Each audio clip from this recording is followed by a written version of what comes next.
एक सूफी की जिंदगी में आम आदमी के लिए क्या पैगाम है, आज हमें ये जानने की अशद ज़रूरत है। अल्हम्दुलिल्लाह रब्बिल आलमीन अर्रहमान अर्रहीम अल्लाहुम्मा सल्ली अला मुहम्मदिन व अला आलि मुहम्मद। तसव्वुफ़ के जोहरी पहलू के सिलसिले में आज का वाक़या हज़रत अब्दुल्ला हफ़ीफ़ रहमतुल्लाह फरमाते हैं कि मैं अपने अहद शबाब में था, यानी जवानी के दिन थे। एक शख्स ने मुझे दावत पर मदऊ किया। जब मैं उसके साथ खाने पर बैठा तो मुझे महसूस हुआ कि गोश्त जो है वो सड़ गया है, यानी उसमें हल्की हल्की सी स्मेल आ रही थी। लेकिन चूंकि वो शख्स अपने हाथों से नवाला बनाकर खिला रहा था, इसलिए मैंने उसकी दिल शिकनी की वजह से कुछ नहीं कहा। जब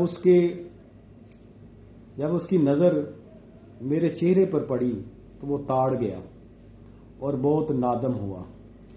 इसके बाद मैं एक काफले के साथ हज पे रवाना हो गया और काफले के हमरा जब हम कादसिया के मुकाम पर पहुंचे तो अहले काफला जो थे वो रास्ता भूल गए और कई योम तक खाने को कुछ मुयस्सर ना आया।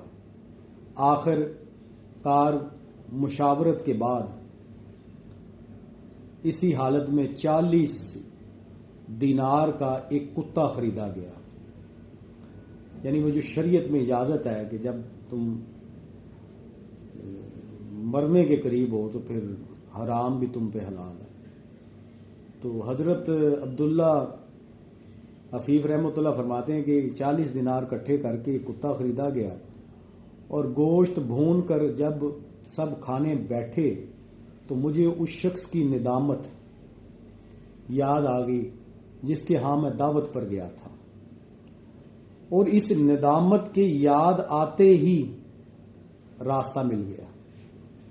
वापसी पर मैंने उस शख्स को ढूंढा। ढूंढने के बाद मैंने उस शख्स से माफ़ी मांगी और जबकि दौरान सफ़र कुत्ते का गोश्त भी मुझे बुरा मालूम नहीं हुआ, तो फ़ौरन मैंने माफ़ी तलब की और अपने निदामत का इजहार किया। तो इस वाक़े का जो जोहरी पहलू है और इसमें जो सूफ़ी की ज़िंदगी में एक आम आदमी के लिए जो एक पैगाम है वो है निदामत, हर हाल में खुश रहना। और अगर तुम्हें कोई प्यार से मोहब्बत से अगर तुम्हें कोई मदऊ करे दावत पे, तो अगर उस खाने में कोई खामी रह जाए तो उसका कभी भी जो है इजहार मत करो और ना उस ख्याल को अपने दिल में आने दो। और एक जो सूफ़ी होता है वो इन चीज़ों का इंतहाई ख़ास तौर पे ख्याल रखता है। और एक सूफ़ी का ये इंतहाई एहतियाती पहलू होता है कि उससे किसी की दिल आज़ारी ना हो।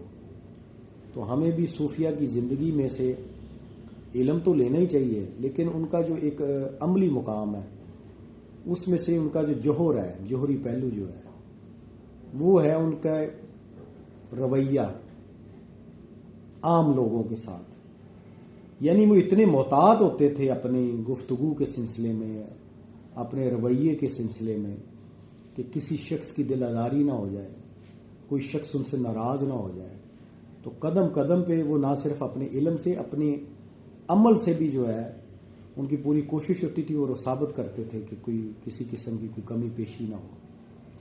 तो एक सूफ़ी की ज़िंदगी से हमें भी जो है उनका जो अमली मुकाम है उसमें से जो जोहर है, अगर एक जोहर भी हम अपना लेते हैं अमली तौर पे, तो आप यकीन जानें कि आपने उस सूफ़ी से फैज़ पा लिया। किसी भी एक सूफ़ी की ज़िंदगी से एक अमल जो उसका एक जोहर है, वही उसका जोहरी पहलू है उसकी ज़िंदगी, अगर आप अपनी ज़िंदगी में ले आएँ तो यकीन जाने आपने उस सूफ़ी से फैज़ पा लिया। ये जो कहा जाता है कि कब्रों से फैज़ मिलता है, वो कब्रों से फैज़ किस तरह मिलता है? वो कब्रों से फैज़ इसी, अगर आपने कब्रों से फैज़ लेना है तो आपके सूफिया की ज़िंदगी में झांकना पड़ेगा और उनका जो इल्मी और अमली मुकाम है, अमली मुकाम में से कोई ना कोई एक अमल जोहर की सूरत में अपनी ज़िंदगी में लाना होगा, अगर आप चाहते हैं कि आप सूफ़ी की ज़िंदगी से, किसी भी सूफ़ी की ज़िंदगी से फ़ायदा हासिल करें। अल्लाह ताला हमें सूफिया कराम की, बुज़ुर्गान दीन की सही कदर जानने की तौफ़ीक़ अता फ़रमाए और उनका मुकाम और मर्तबा समझने की तौफ़ीक़ अता फ़रमाए और हम सबको मुकाम शर्फ़ अता फ़रमाए। आमीन। शुक्रिया।